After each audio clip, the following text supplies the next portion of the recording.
الحمد لله وكفى وسلام على عباده الذين اصطفى أما بعد اللهم ألهمني رشدي وأعذني من شر نفسي. سامعین، جب کسی برائی کی قباحت و شناعت بیان کرنے کے بجائے اس کی تائید و حمایت کی جاتی ہے تو لوگوں کے دلوں سے اس کی اہمیت ختم ہو جاتی ہے. ایک سال پہلے آپ نے یہ سنا کہ شہاب کیرالہ سے پیدل حج کے لیے نکلا ہے. اس کے بعد سے متواتر یہ خبریں آ رہی ہیں کہ لوگ پیدل حج کے لیے نکل رہے ہیں. تو ان دنوں بہت سے لوگ اس سوال کا جواب یہ جاننا چاہتے ہیں کہ ابھی ایک خاتون اتر پردیش ضلع بجنور سے جو حج کے لیے نکلی ہے تو اس کا یہ سفر کرنا کیسا ہے. تو آئیے اس سوال کا جواب ہم احادیث رسول میں تلاش کرتے ہیں. تو اس سلسلے میں متعدد احادیث ملتی ہے جن میں مذکور ہے کہ عہد رسالت میں بعض صحابی اور صحابیہ نے بیت اللہ شریف تک پیدل چل کر حج کرنے کی نظر مانی تھی، لیکن جب یہ خبر آپ صلی اللہ علیہ وسلم تک پہنچی تو آپ نے انہیں پیدل سفر کرنے سے منع کیا اور سواری استعمال کرنے کا حکم دیا. ان احادیث میں سے دو تین میں آپ کے سامنے ذکر کرتا ہوں. پہلی حدیث عن انس رضی اللہ عنہ قال نظرت امرأة ان تمشي الى بیت اللہ فسئل نبی اللہ صلی اللہ علیہ وسلم عن ذلك فقال ان اللہ لغنی عن مشئها مروها فلترکب. ایک عورت نے نظر مانی کہ وہ بیت اللہ تک پیدل چل کر جائے گی. نبی اکرم صلی اللہ علیہ وسلم سے اس سلسلے میں سوال کیا گیا تو آپ نے فرمایا اللہ تعالیٰ اس کے پیدل چلنے سے بے نیاز ہے، اسے حکم دو کہ وہ سواری پر سوار ہو کر جائے.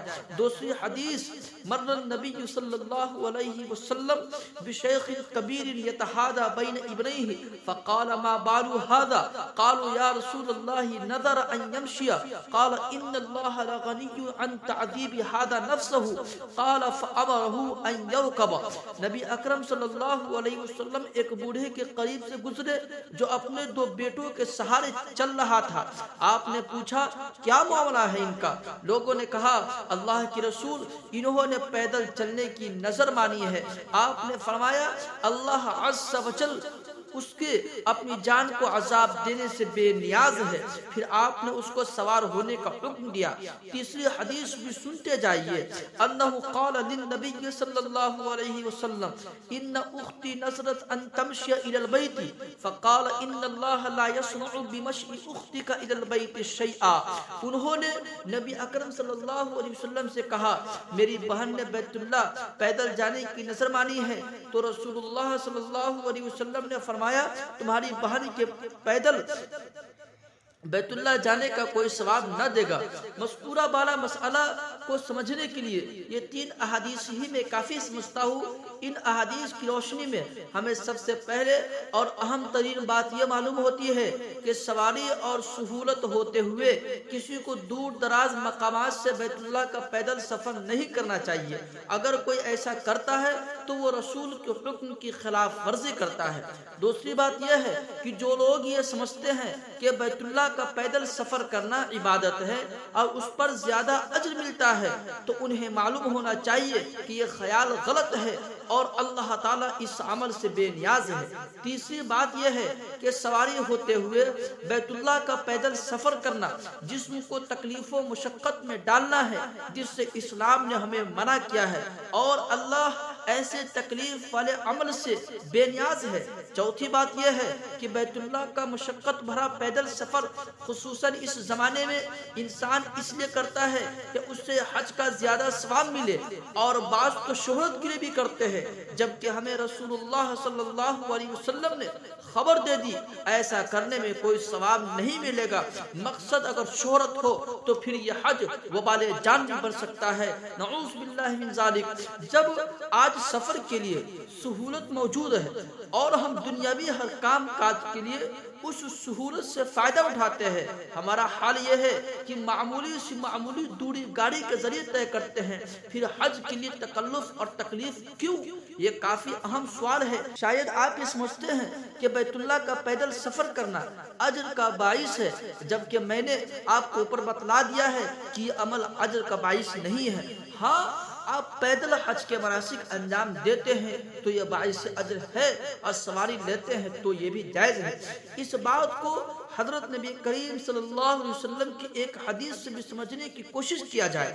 سیدہ عائشہ رضی اللہ عنہا بیان کرتی ہے، جب بھی نبی اکرم صلی اللہ علیہ وسلم کو دو چیزوں میں سے ایک کو اختیار کرنے کا اختیار دیا گیا تو آپ نے ہمیشہ ان میں آسان چیز کو اختیار فرمایا ہے۔ اس حدیث کی روشنی میں جو ثنا انصاری بہن پیدل حج کو نکلی ہے، ایک سال کی مسلسل تکالیف کو دیکھے تو کیا شریعت کی روشنی میں ان کا عمل غلط نہیں ہے؟ کیا انہیں نبی اکرم صلی اللہ علیہ وسلم کی سنت پر عمل کرتے ہوئے آسان طریقہ یعنی سواری کا استعمال نہیں کرنا چاہیے تھا؟ کیا یہ زیادتی نہیں تو اور کیا ہے؟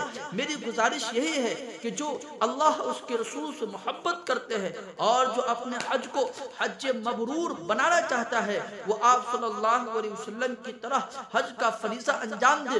بلکہ آپ نے تو ہمیں حکم بھی دیا ہے کہ تم مجھ سے حج کا طریقہ سیکھو۔ چنانچہ حضرت جابر رضی اللہ تعالی عنہ کی ایک روایت ہے، رأیت النبی صلی اللہ علیہ وسلم یرمی علی راحلته یوم النحر ویقول لتأخذوا مناسککم فإنی لا ادری لعلی لا احج بعد حجتی هذه۔ مسلم شریف کی حدیث ہے، میں نے نبی کریم صلی اللہ علیہ وسلم کو دیکھا، آپ قربانی کے دن اپنی سواری پر کنکریاں مار رہے تھے اور فرما بھی رہے تھے، تمہیں چاہیے کہ تم اپنے حج کے طریقے سیکھ لو، میں نہیں جانتا شاید اس حج کے بعد میں دوبارہ حج نہ کر سکوں۔ نبی اکرم صلی اللہ علیہ وسلم نے مدینہ سے مکہ سفر بھی سواری پر کیا تھا، بلکہ آپ نے حج کی ادائیگی بھی سواری پر ہی کی تھی، جیسا کہ مذکورہ بالا احادیث میں آپ نے سن ہی لیا ہوگا۔ میرے دوستو، تو میری اس بہن کا پیدل سفر کرنا یہ کہاں تک درست ہو سکتا ہے؟ میں کسی پر تنقید نہیں کرتا ہوں، دلوں کے بھید اور دلوں کے حوال کو بہتر تو اللہ ہی جانتے ہیں، اور میرا مقصد کسی پر تنقید کرنا بھی نہیں ہے، لیکن شرعاً بھی اس طریقے کا سفر درست نہیں ہے۔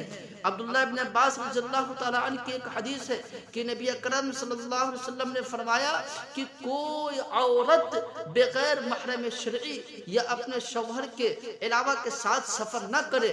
تو اس حدیث کی روشنی میں یہ بات معلوم ہوتی ہے کہ بغیر محرم شرعی کے سفر کرنا کیسے درست ہو سکتا ہے۔ لیکن اس بہن کی طرف سے ایک وضاحت بھی آئی ہے، آپ کے ساتھ کوئی محرم ہے یا نہیں؟ تو اس بہن نے یہ کہا کہ میرے ساتھ محرم ہے، لیکن اس نے محرم کی صراحت نہیں کی کہ اس کے ساتھ کون محرم ہے۔ دوسری ویڈیو میں وہ صراحت بھی کر رہی ہے کہ میرا شوہر جو ہے تو وہ ہوائی جہاز سے آئے گا اور میں پیدل جا رہی ہوں، اور اس نے تمام انسٹاگرام، فیس بک، یوٹیوب پر تمام انہوں نے اپنا اکاؤنٹ بھی بنا لیا ہے اور اپنے تبصرہ خانہ کو بند کر دیا ہے۔ یہاں ایک بات بھی سمجھ لے کہ عبادت کا مقصد ہرگز انسانی بدن کو تکلیف پہنچانا نہیں ہے، چاہے نماز ہو، روزہ ہو یا حج۔ ہاں، اگر عبادت کی انجام دہی میں مشقت برداشت کرنی پڑتی ہے، جیسے طواف کرتے ہوئے، سعی کرتے ہوئے، تو انسان کو اس تکلیف پر اجر ملے گا، لیکن اگر کوئی خود سے تکلیف مول لے تو اس پر اجر نہیں ہے۔ میری اس بات کو سمجھنے کے لیے آپ کے سامنے ایک حدیث بھی میں آپ کو پیش کرتا ہوں۔ عن ابن عباس رضی اللہ عنہ قال بینما النبی صلی اللہ علیہ وسلم یخطب اذا هو برجل قائم في الشمس فسأل عنه قال هذا ابو اسرائیل نظر ان يقوم لا يقعد ولا يستظل ولا يتكلم ويصوم قال مروه فليتكلم ولیستظل ولیقعد ولیتم صومہ۔ عبداللہ ابن عباس رضی اللہ عنہما کہتے ہیں، نبی اکرم صلی اللہ علیہ وسلم خطبہ دے رہے تھے، اسی دوران آپ کی نظر ایک ایسے شخص پر پڑی جو دھوپ میں کھڑا تھا۔ آپ نے اس کے متعلق پوچھا تو لوگوں نے بتایا یہ ابو اسرائیل ہے، اس نے نظر مانی ہے کہ وہ کھڑا رہے گا، بیٹھے گا نہیں، نہ سایہ میں آئے گا، نہ بات کرے گا، اور وہ روزہ رکھے گا۔ آپ صلی اللہ علیہ وسلم نے فرمایا اسے حکم دو کہ وہ بات کرے، سایہ میں آئے اور بیٹھے اور اپنا روزہ پورا کرے۔ خلاصہ کلام یہی ہے کہ سواری چھوڑ کر کسی مسلمان کے لیے درست نہیں ہے کہ وہ اپنے ملک سے پیادہ مکہ مکرمہ کا سفر کرے اور حج کا فریضہ انجام دے۔ اس عمل سے ہم سب کے پیارے حبیب محمد صلی اللہ علیہ وسلم نے منع فرمایا ہے، اس لیے ہم آپ کی سنت پر عمل کرتے ہوئے آسانی کا راستہ اختیار کریں، جیسا کہ آپ امت کے لیے ہمیشہ دو معاملوں میں آسانی کا راستہ اختیار فرماتے ہیں اور امت کو مشقت سے بچاتے تھے۔